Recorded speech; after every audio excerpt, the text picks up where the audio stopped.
NaMuMyoHoRenGeKyo.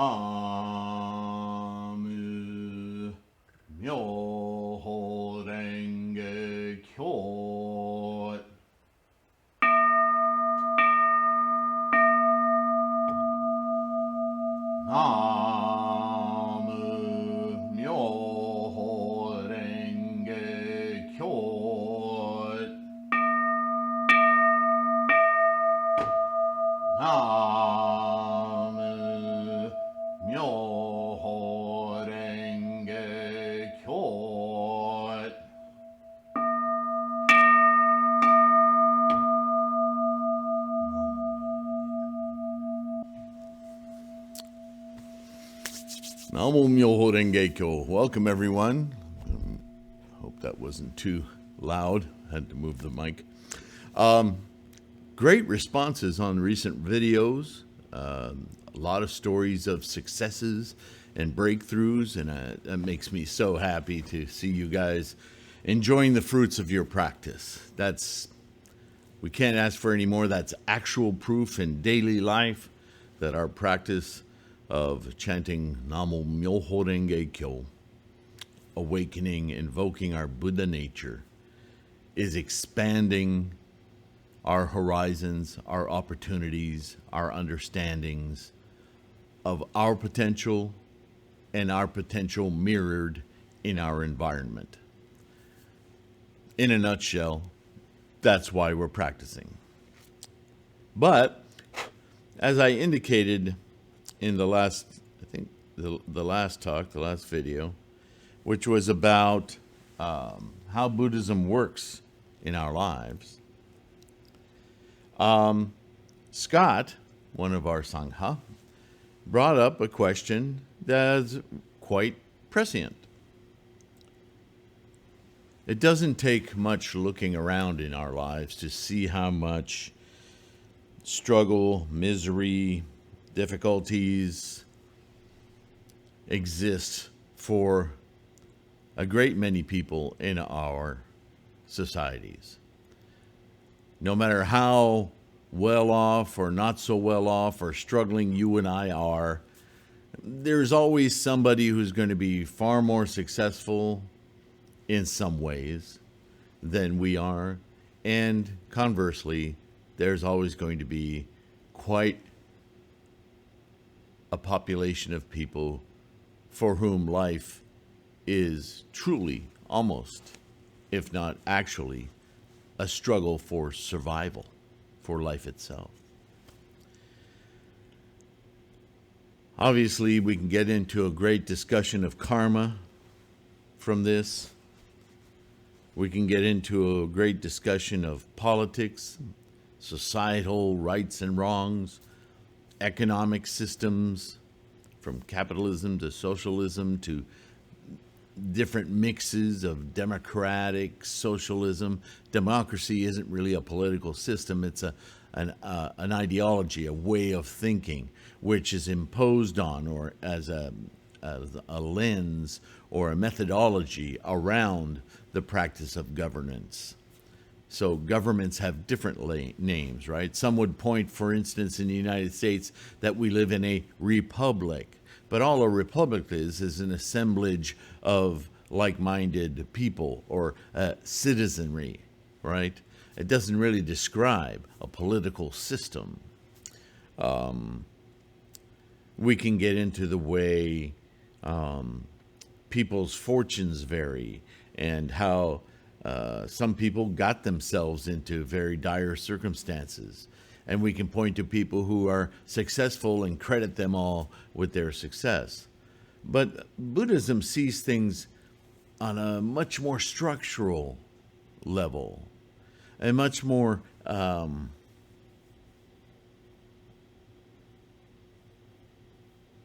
formative base. And so Buddhism doesn't really care about social or political norms, in that there is no Buddhist economy. The economy of Buddhism, if you want to use that terminology, would be our bank account of NaMuMyoHoRenGeKyo. is that somebody who's able to consistently, daily, and manifest their Buddha nature has a very robust economy. It's a worldly analogy, but it has nothing to do with monetization. Okay? So when we look at the problem of how do I, as a Buddhist, how do you, as a Buddhist, affect, influence our surroundings, whether it be the lands we're inhabiting or the people in our environs, the animals, the environment, or the entire planet. All of these are great concerns today. A lot of political chatter is going on around these things. Unfortunately, with politics, that's all it is chatter. Nothing is really happening to ameliorate or worsen. They're just leaving systems go out of hand, unmanaged, and governance really isn't the provenance of politics today. Governance today is really all about how much certain groups can gather in wealth, currency, which is not in any way the subject of Buddhism.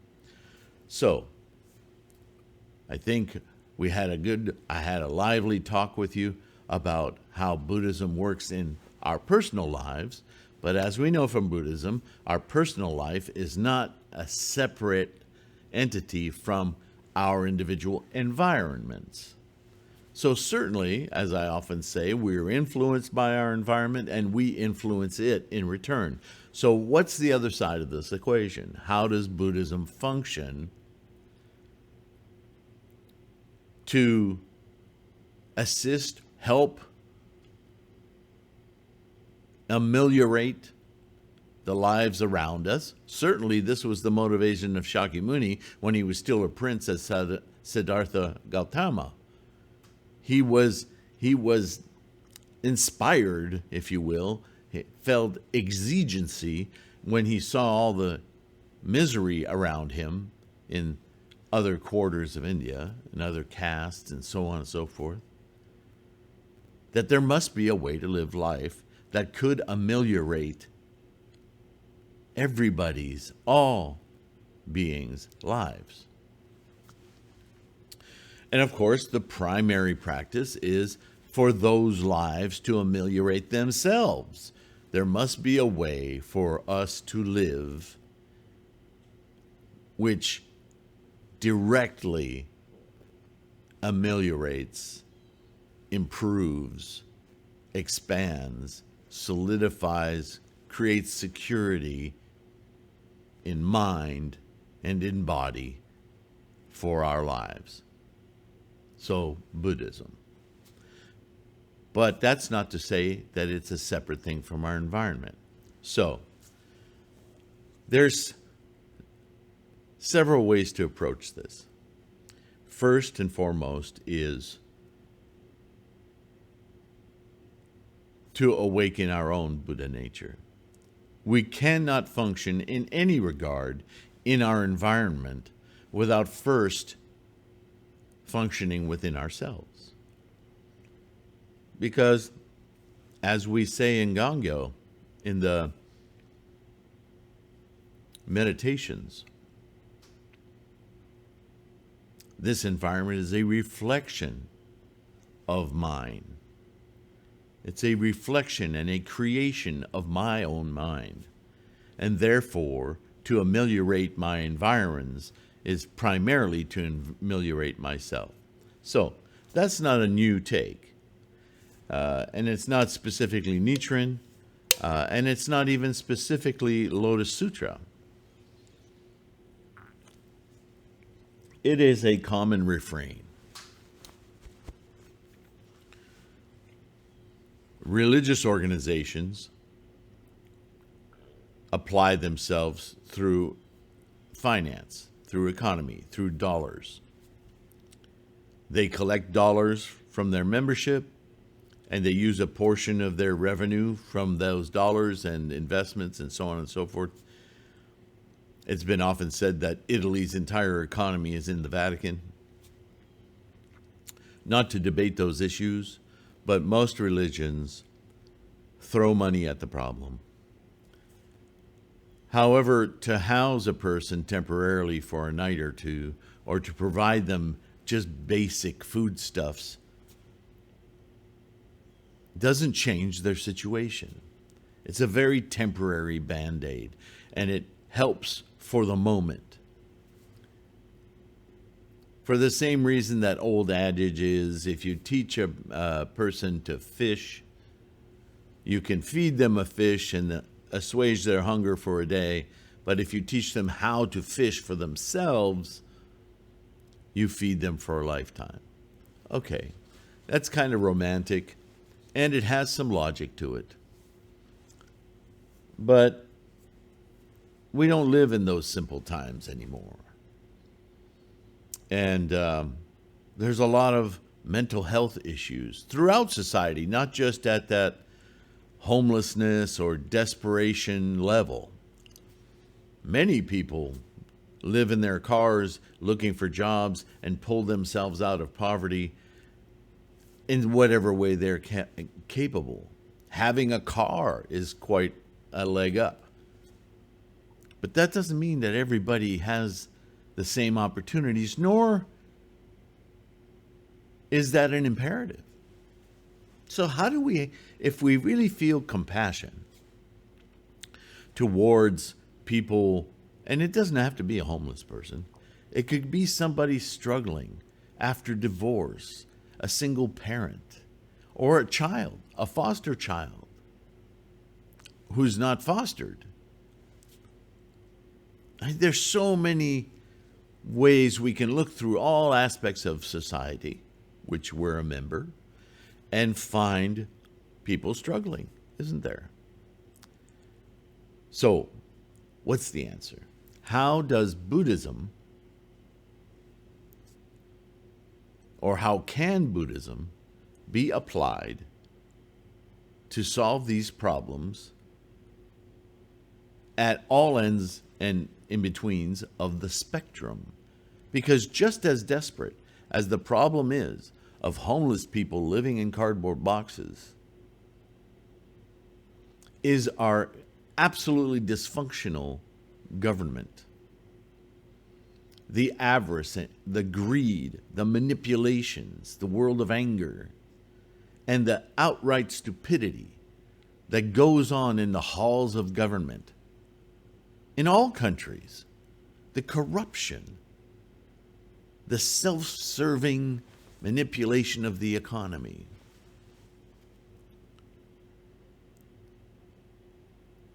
Monopoly controls of everything. Our communication, let alone products, purchasing, so on and so forth. You might say, yes, but the person who may die of starvation is more of a problem than the person who's choosing which yacht to purchase. But I might disagree. Because the impact of a person's actions are greatly magnified with their sphere of influence. And if that sphere of influence is poisoned, how many people does that trickle down to use a popular libertarian term?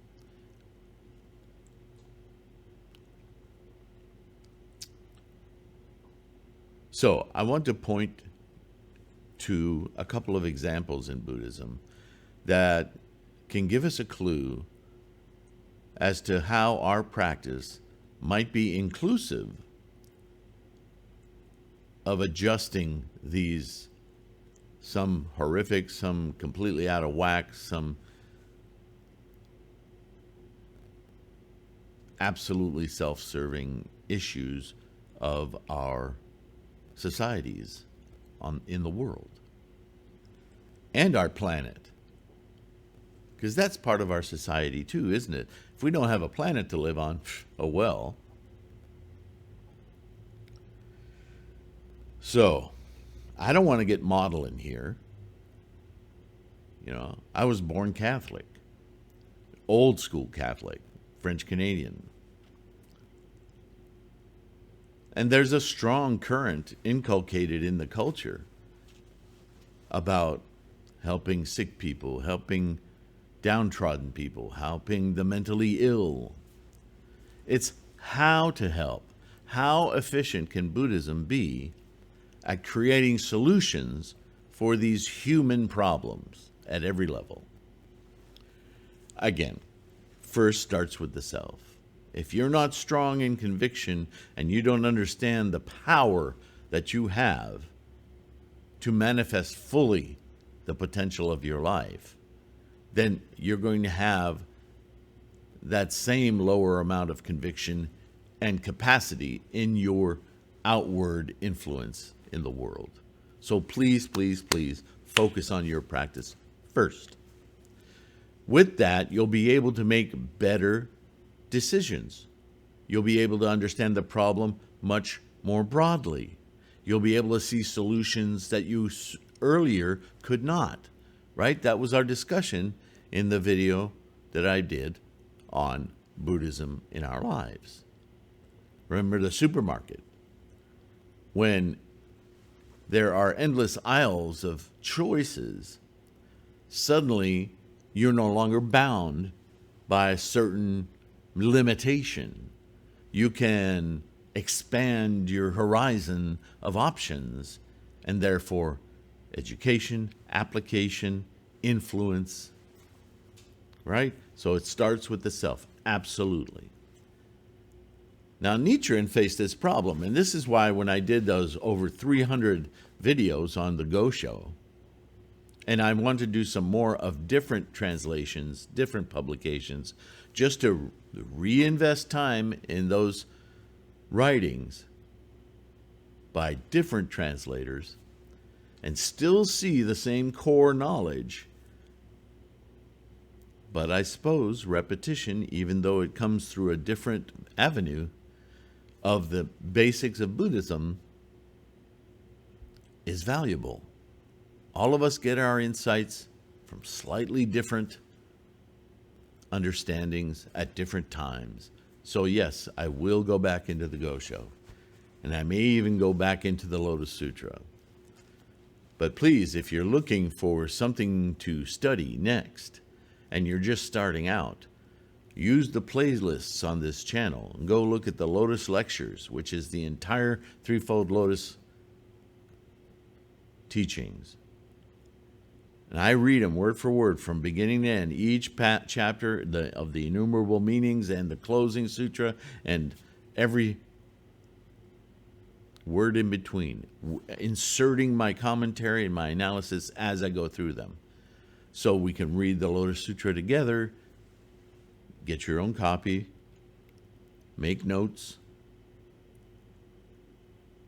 and see how I analyze the words of the sutra. The same is true of the Gosho. A tremendous amount of Gosho, and I have more, but I went through the entire Nichiren Zenshu, and I'm going to hit the Nichiren Shu library for some of the same Goshos, but translated, albeit slightly differently. And maybe we can derive different nuances from those books. So I'm going to start that very soon. But as for Buddhism in our environs, we should take a lesson from Nichiren. Nichiren struggled, and he talked about his struggle, of spreading his analysis of Lotus Sutra Buddhism, albeit in an environment of a lot of Tendai study. But Tendai in Japan took on flavors of esotericism from other sutras, and it got kind of mangled in a way. Chi had many amazing insights about meditation and recitation. And that was in the 6th century. Well, 700 years later, in Nichiren's time, by the time now called Tendai in a Japanese pronunciation,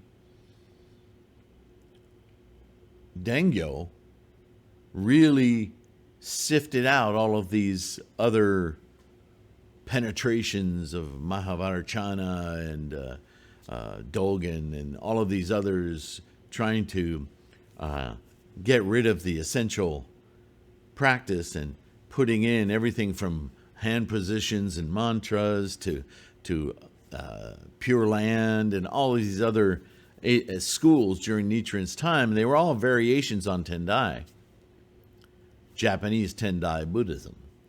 And they all had reasons for being defilements of not only Chi's Tendai, but incomplete for our modern age.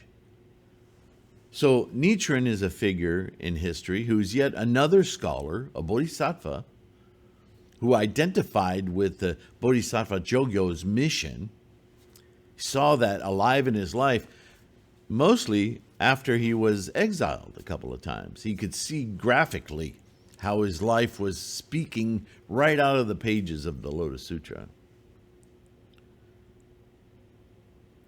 And though he stood up for many of the concepts of his Tendai brethren, he also railed against those areas of Tendai that had fallen prey to outside influences, and that were diminishing its teachings. So much so that as he was a scholar, as he investigated this, he took concepts and honed them into the practice that we have today, due to Nichiren's analysis, his doctrine, his critical theory, and his resolutions on the proper practice of the Lotus Sutra for our time. Now, his conundrum was, do I teach the people of the country of Japan, one by one, group by group, and create an upswell to eventually overtake these other aberrant sects, schools, and eventually affect the shogunate, the elite ruling class, so that they stop supporting these aberrant teachings and elevate and operate through the scholarship and intent, influence of Lotus Sutra Buddhism as it should be practiced? Can I accomplish that in one lifetime? Or, because Japan is in such a desperate state, and some of you have pointed out, not dissimilar from our own today,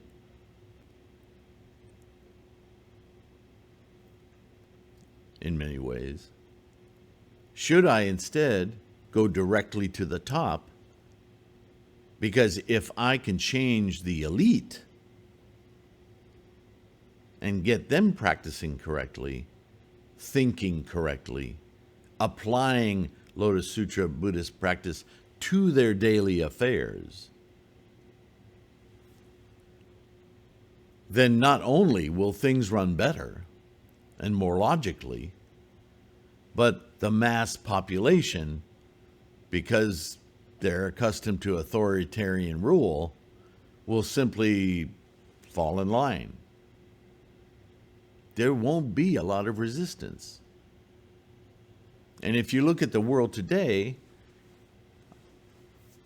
I think I could say without too much interference that our general citizenry operates on the basis of fear. Fear that begets confrontation. Fear that begets violence, reaction. fear that creates argumentation on the silliest, most non-valuable premises just for the sake of claiming ground. Our world is very much this way. This is why we are in endless wars all the time. Yes, there's the financial component. Yes, we're in wars because people are making money making bullets and war machines. Human life is discarded as non-valuable. It's just something to operate the gun that we need to keep making. And okay, I don't want to get on a big gun thing. I'm pointing to violence. And I'm pointing that the justification for violence has become incredibly minimal. And that's because people are scared to death. They don't feel like they can have a footing in anything. And so it would be a tremendous charge for each one of us to be motivated to try to take on Washington or any president, prime minister, or leader of a nation and convince them that NaMuMyoHoRenGeKyo is the way toward enlightenment, toward enlightened governance, and amassing wealth and security for the nation. This is what the Rishoan Kokuran was all about. One of the most major writings of Nichiren.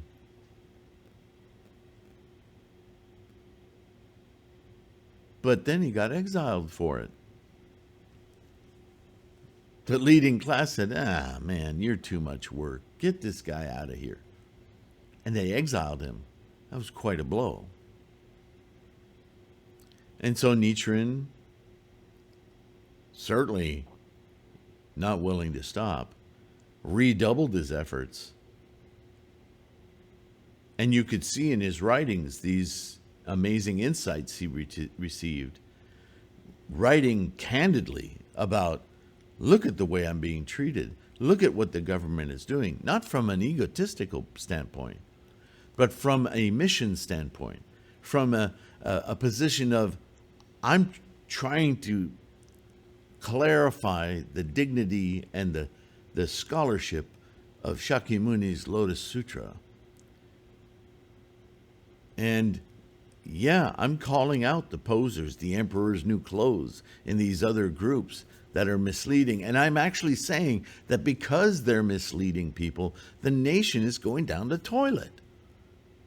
And that if people started practicing the Lotus Sutra correctly, understanding its merits correctly, and inculcating that into their lives, this nation could turn around.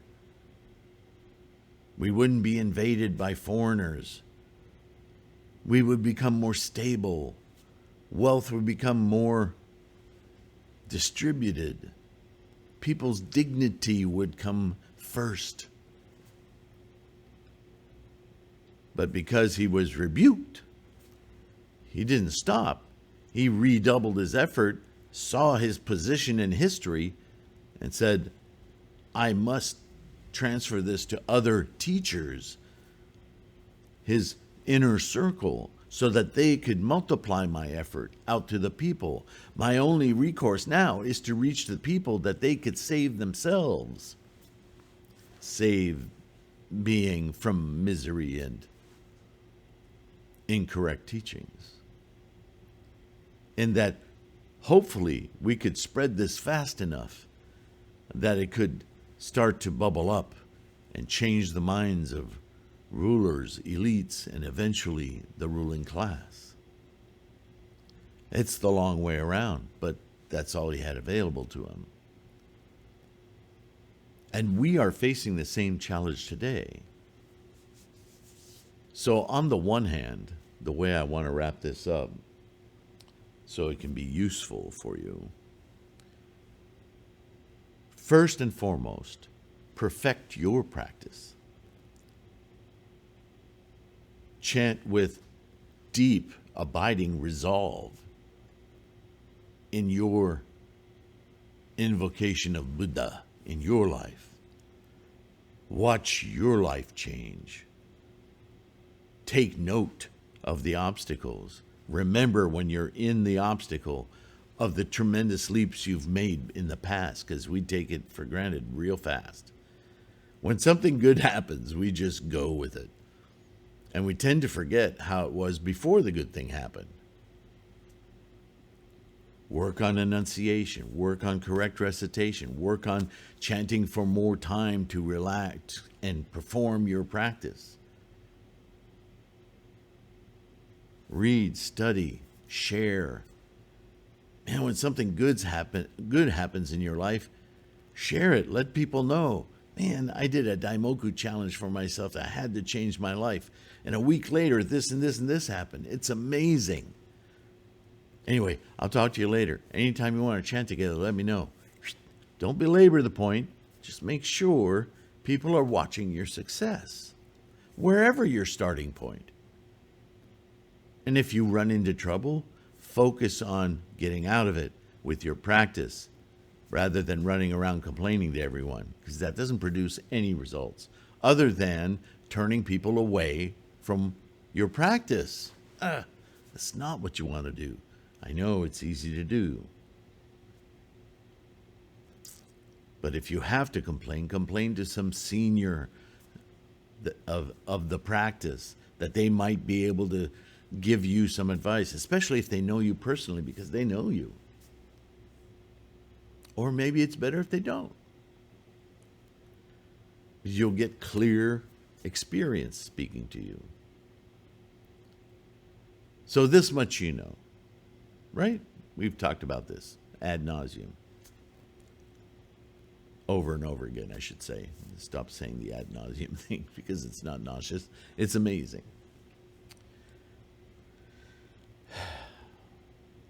So how do I help the person I see sleeping in a cardboard box down the street every day? Or the dozens? How do I help them? I can't take them into my house. I can't feed them every day. I don't have that financial fortune. If you do and you want to open a house where you help people by helping them survive, fine. But that won't ultimately change their lives. Nichiren tells us this too. Plant the seed. I have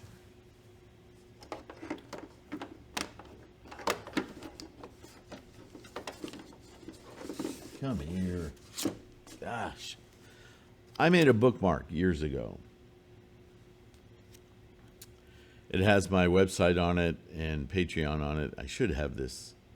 I think when I did this, I didn't have the YouTube channel yet. Otherwise, it would be on here too. But look what I put on the back.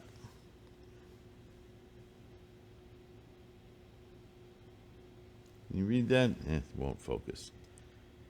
NaMuMyoHoRenGeKyo, with the pronunciation key underneath it. NaMuMyoHoRenGeKyo. And underneath it says, the ultimate mantra to quiet the monkey mind and unite your focus to awaken your innate Buddha mind of wisdom and compassion for a joy-filled and undisturbed life without distress or negative influence. Right? Nothing about that says giveaway. Nothing about that says you'll be rescued. Everything about this card says you can do this. This is up to you. NaMuMyoHoRenGeKyo. You want to help the homeless? You want to help the downtrodden? Make yourself a bunch of bookmarks, cards. And instead of sending out your card that says you're a this and that at that and that company, just say NaMuMyo, maybe your name if you want them to come practice with you. But I'd say be secure. Don't just open yourself up to anything. You don't know what's going on out there. You don't know these people. But you do know they're human, sentient entities, and they can practice. So give them a card. It says NaMuMyoHoRenGeKyo. Show them how to pronounce it. Ask them if they can read it. Can you read that? Listen to them. See where they're struggling. Say, well, let's say it together. NaMuMyoHoRenGeKyo.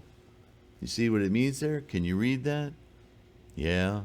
Well, read it out loud. Let me hear it. Da, da, da, da, da, da, da. That's great. Keep this with you like a powerful omen. It's a medicine, a powerful medicine. Keep it with you and repeat this in your mind silently to go to sleep. Whenever you feel pain, whenever you're hungry, chant NaMuMyoHoRenGeKyo. Chant it out loud, chant it to yourself. Your life, I guarantee your life will, maybe not right away, but it will be, things will get better. Drip by drip. NaMuMyoHoRenGeKyo. Every daimoku. That's what that's called. NaMuMyoHoRenGeKyo. That's one daimoku. It's not a magic spell. It's a way to influence your life so you can get back to your dignity, your strength, your health, your joy. Now, I just spent a long time with this person. You don't even have to do that. Just ask them if they can say this word. Look at the pronunciation underneath it. That's great. Keep repeating that, and your life will improve. I guarantee it. Next. Go to the next one. And if you're really committed, do it once a week. Do your morning gongyo. If you want to do it with me. Listen to the talk. Feel inspired. Grab a stack of cards. Go out and spread them around. Spread them around until, as far as you've been able to go, the next time you go through that area, you see your cards littered all over the sidewalk. That's okay. Just keep doing it. Do you have that kind of resolve? Maybe. But that is an amazing commitment of Shakubuku.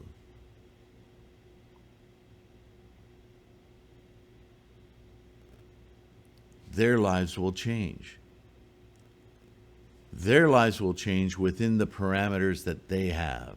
Their lives will change within the supermarket that they know. It will grow slowly. It's not as quick as changing the dignity from the top, but it will make a difference. It all depends on your position in society. What can you do, and what is really asking too much of you, right? There's no need to be a martyr in Buddhism. In Buddhism, you control the quality of your life.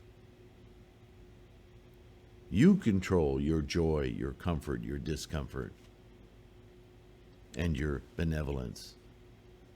Just walking around, you'll influence your environment. But if you make a cause like this to actively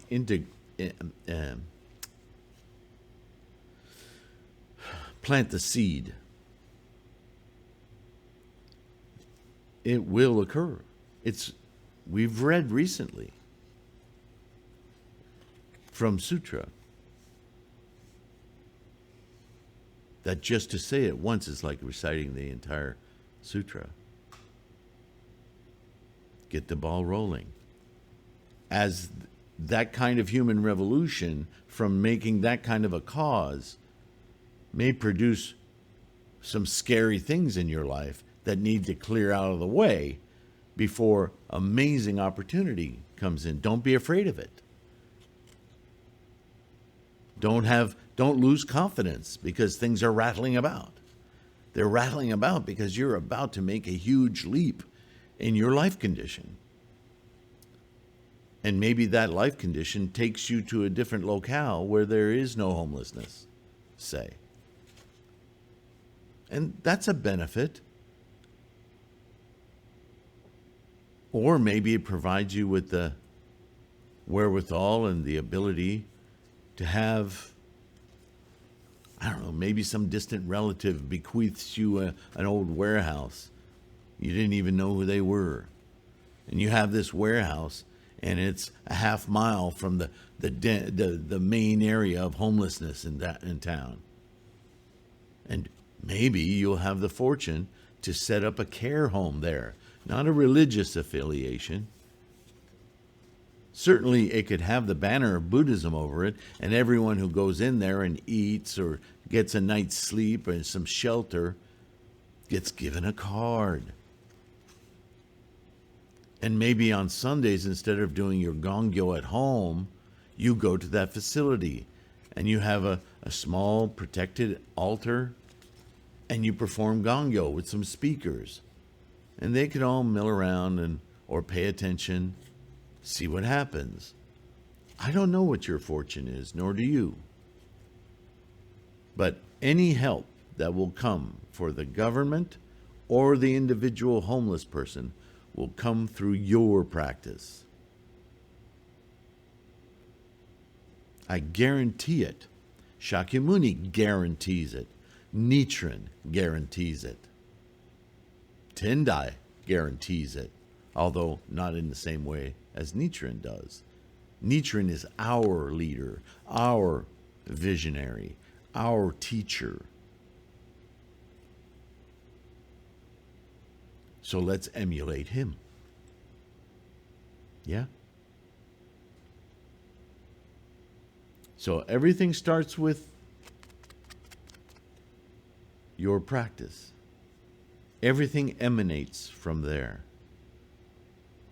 What's difficult sometimes, Scott would ask, is how to maintain confidence that my practice affects that whole skid row of downtrodden, mental illness, lost everything, gambling habits, bad luck. And what is bad luck? It's an ability to see opportunity. And isn't that what we talk about with our practice? That our opportunity is narrow and we operate within it. But as we chant to our maximal potential, that opportunity starts to grow, which means that our perception starts to grow. And we see opportunity where before we never seen an opportunity. We gain life experience. And that ripples into our communities, our environments. So yeah, it starts with your practice. I don't want to be a cliche, but if you don't start with your practice and your life condition will not have the strength of conviction to affect the change necessary. Making the cause to just spread cards around and then waiting to see what happens isn't a strong enough life condition. It'll have some. It's a good cause. I'm not trying to dissuade you. But if you have the life condition that allows you to feel safe and confident as you tell people about NaMuMyoHoRenGeKyo, you will get results. You will see them. You may get a call from somebody in city government who wants to know what you're doing and why. And that conversation may lead to a lot more things you don't even know yet because you haven't stepped into that grocery store. It'll certainly give you something to motivate you to chant. Right? So it comes full circle. You push out Buddha, Buddha comes right back at you. That's thrilling. Never be intimidated by that. That is a guarantee of actual proof. Swallow it whole. NaMuMyoHoRenGeKyo. This is why your practice is so incredible. NaMuMyoHoRenGeKyo. Now maybe you're a politician. Maybe your family goes to benefit balls, or what do they call them? Funding functions. And you have access to political supporters, political communicators, politicians themselves, their staff. NaMuMyoHoRenGeKyo. You ever heard of it? Hey, maybe when you have time sometime, we'll talk about it. I want to do something to help the downtrodden. I want to do something to help those less fortunate. Oh, well, we're having a painting. Blah, blah, blah. Okay, whatever. Get involved. It opens doors. It leads to other things. Maybe that's your fortune in life. Maybe that's your maximal potential, opening a door to you. See, we are of all types, in all tiers of society. Maybe you're on the precipice of being homeless yourself.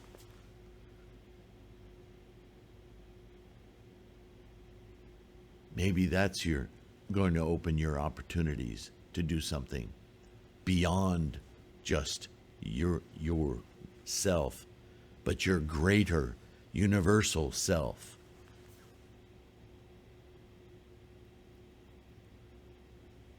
I hope that inspires and gives you some insight. And if I've raised a few questions, put them in the comments. Let's talk about it. Let's make this practice invincible, formidable, energetic, nurturing. Yeah. Thank you. Thank you to my patrons. Thank you to all of you who like, subscribe, share this video.